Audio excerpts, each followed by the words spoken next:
Nine Souls is a 2D, furry, souls-like, psychological horror, Metroidvania, action platformer set in a Taopunk dystopia developed by Red Candle Games, a studio famous for likening Xi Jinping to Winnie the Pooh, which, let's just say lost them a lot of social credit, assuming the mantle of Yi, not the Chinese mythological archer who shot down the Nine Sons, but a feline foreign entity, betrayed and left for dead by the Nine Furballs, fueled by revenge and a tentacle-based revival system. We set out to confront the council and take their 9 souls. So, get your fursuit ready for a descent into the rich 9 souls lore, its tight gameplay, and all the bisexual furry fan art. The absolute perfection of the combat system can be perfectly encapsulated by this sound.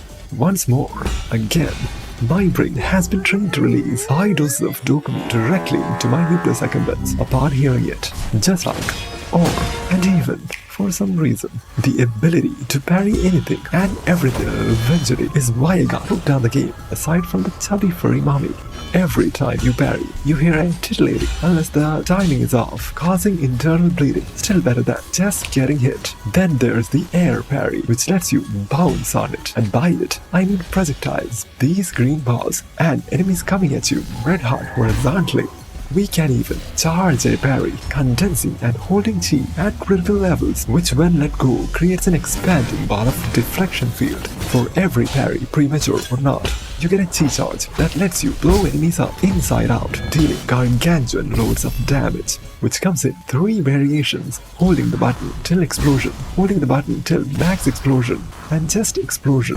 Every other arsenal in your inventory can be used to deal more damage during any opening, but instead you'll be busy smoking that Zaza to cope with your skill issue. Aside from the satisfying combat, you have the satisfying traversal mechanics like jumping and dashing to unlock more jumping and dashing. If you are a masochist who enjoys any of these, then you will surely love 9 Souls, but I love it for a much different reason: its thrilling narrative and presentation, which caught me off guard because they really didn't have to go this hard.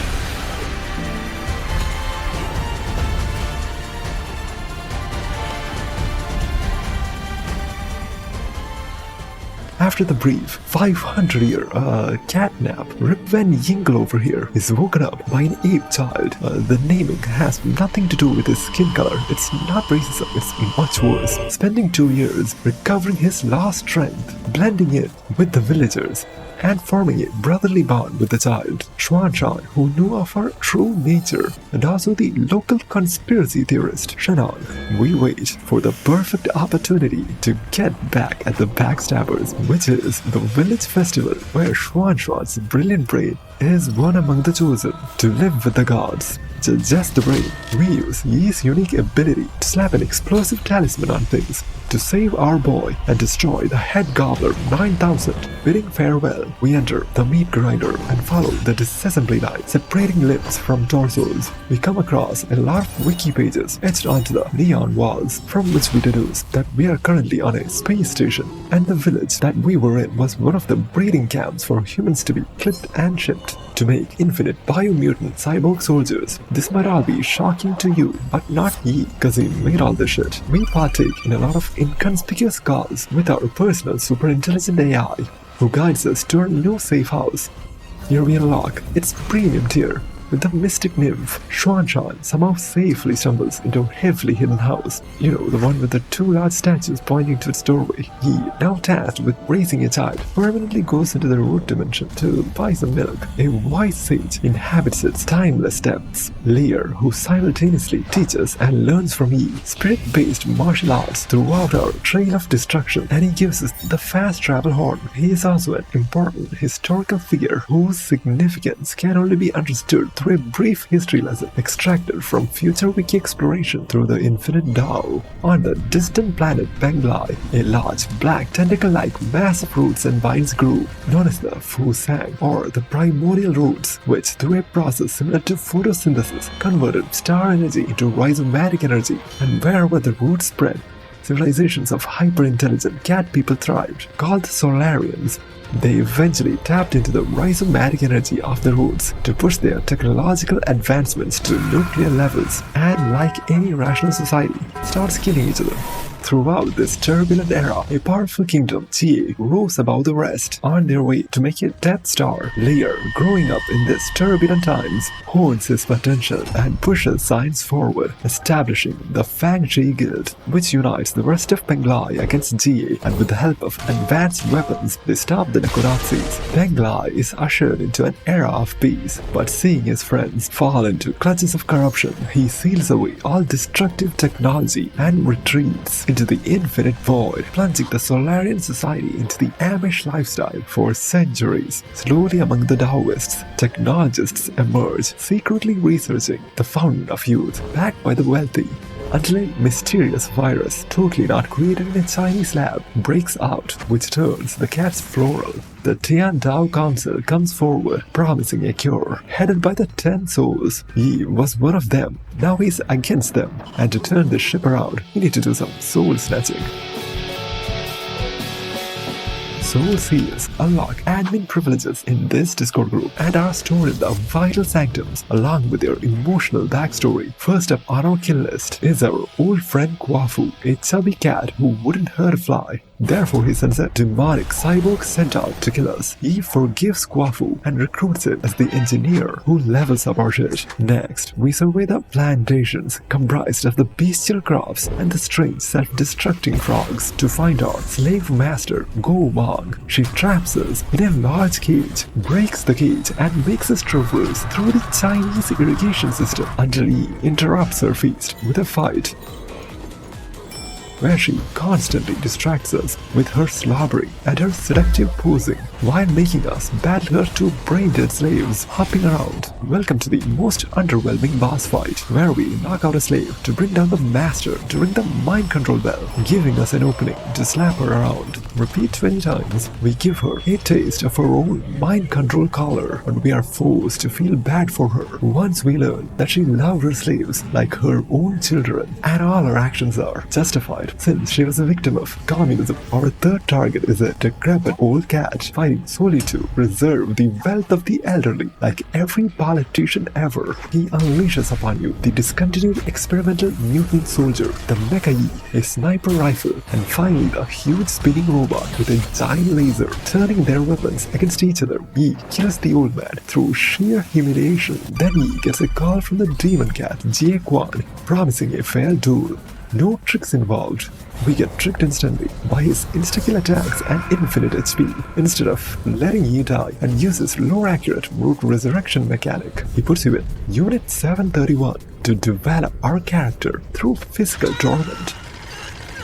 Soon after getting captured, Yi receives a video message from his beloved little sister, Heng, like we do at various specific points all throughout the game, which is paired with a flashback, fleshing out Yi's backstory. Yi, being born in a hardcore Taoist family, rejected their backward-ass lifestyle and was seen as cool and rude by everyone except his little sister, who admired him since she was a little bit crazy. No, Heng, the primordial root is not talking to you. During a botched experiment, Yi gets blown in half, protecting his sister. Hearing her cries, the primordial roots revive Yi, turning him into an undying being stuck in a child's body. The Tian Dao Council catches wind of this, and one of their lead immortality researcher, Yi Gong, takes Yi under her wing and her microscope.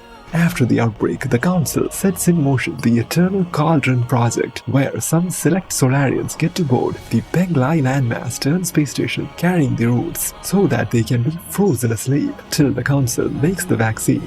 Yi's family, including his sister, refuse to get on board due to the differences in their ways, leading to a bitter end that would make you tear up, like when Matthew McConaughey saw this game's Game Over nominations. But back to the cock and ball torture.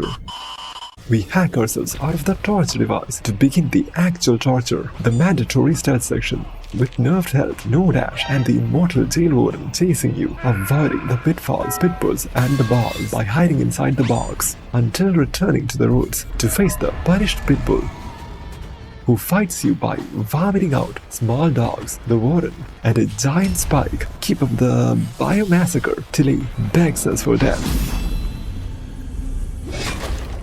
we find Jaquan's Yi-sexual butt-naked ass in the transmutation sauna, and he starts beating our ass. Jaquan was bullied as a child, but now he has gained enough strength to be the bully by juicing, and he dies juicing one last time, letting his muscles reach critical levels, breaking all the tendons in his body. After receiving a cryptic signal from the jump scare room, we come to find the funeral hell so traumatizing that you come out of Furry. We are welcomed by the ethereal hot springs, the unnaturally pink environments, and the really natural jiggle physics of Lady Ethereal. She is a bit confused, but ye can fix her, so we endure the nightmarishly long, dreamy platforming section, and we can't wake up.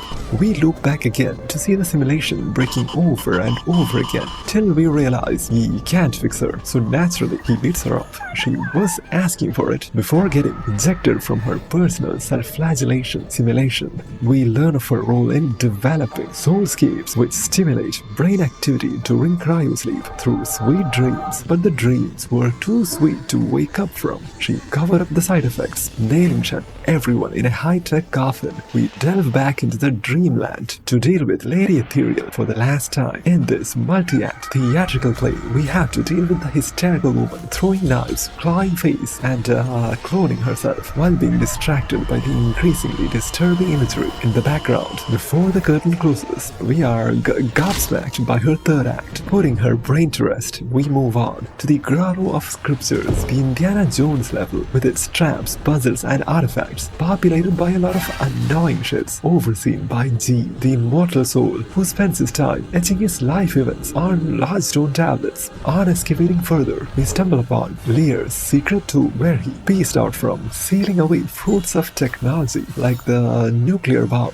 G intimidates Yi by foretelling his death and showing off their height difference by extending out his arms and legs from his slender femboy body. While I struggle with my sexuality, Yi struggles with all the swords buried in the ground, and the black hole. G, once defeated, dies of old age tranquilly as he got to witness his old friend's moveset one last time. He only joined the council to protect the grotto and eventually lets Egon try to make a cure from his cells, but it just turned everyone into undying feral monsters that roam around the Empyrean district, where the rich nobility partakes in their refined and sophisticated hobbies such as theater, alcoholism, cheap drugs, and strippers. Running this high society away from sobriety are the Feng twins, Fushi and Nuwa, who are subtly implied to be incestuous. Nuwa, the little sister, has undergone the ancient Chinese beautification tradition of disablement, and the older brother speaks in a tongue too sophisticated to be comprehensible. After being the first to get the mutation serum,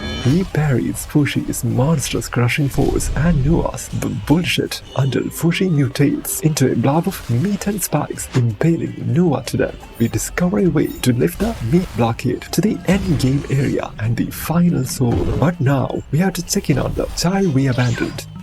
Yi gives various items he finds lying around to Xuanshan, distracting him from our absence, and is the primary way by which their relationship is built. Spending time with Xuanshan playing alien chess, growing a comically large tree in the backyard, teaching him the basics and watching him be the master. Aside from Xuanshan's growth, he also grows, not physically, but as a person, learning from Xuanshan a new way to look at life and letting go of his old stubborn ways, which empower he to use a nuclear bomb to wipe out his own kind during the true ending. But to get the true ending, you need to check some more lists, like saving Shannon by feeding him a lot of poisons, which he later vomits out as beverages that increase your health. This leads to the village quest, where you save them multiple times until the conspiracy theorist becomes their leader. We also have the badly and sadly ending side quests from the insane death machine turned merchant monk and the clanker, respectively, which we witness when checking out the end game deep below. Before we get to the 9th soul, we are bombarded by the unusual architecture, annoying enemies, and 20 video logs all at once. Once we are thoroughly disturbed by the down files, Yi can deploy his master plan of just walking into Egon's soulscape, which she counters in her sleep. Mind broken and all the souls stolen, Yi is forced to relive abandoning his little sister in the dark void, but our boy savior calls out to us, helping Yi overcome the nerve hack and run back through the most difficult, slow screen panning, UI hidden wave combat gauntlet corridor ever to get back to our totally hidden safer to see it absolutely thrashed by Egon. Ryu protects RC and the boys, sacrificing all his GPUs. In the process, Egon is busy at the station's core, decrypting the routes to usher Solarians into the next stage of evolution. And you have to choose whether to go and stop her right now or let all the humans escape back to the Earth. With Kwafu, after he makes the tactical nuke, Yi convincingly lies to Xuan that he'll be back and arrives at the core to watch some more video logs establishing Yi as the drafter of the Eternal Cauldron project, putting Solarians in soulscapes powered by human brains while they work on a cure. But Yi finds out that Egon created the virus while researching immortality, leading to their clash 500 years ago. And now, to settle the score for the final time, everything we've done throughout the game was preparing you for this moment, and yet you'll be here for a while. If you pick the false ending, then you'll stop her in the second phase and go back to Penglai, still working on that cure till eternity. In the true ending, Egon mutates herself to unleash even more hellish attacks and finally infects the roads, forcing Yi to use the nuke.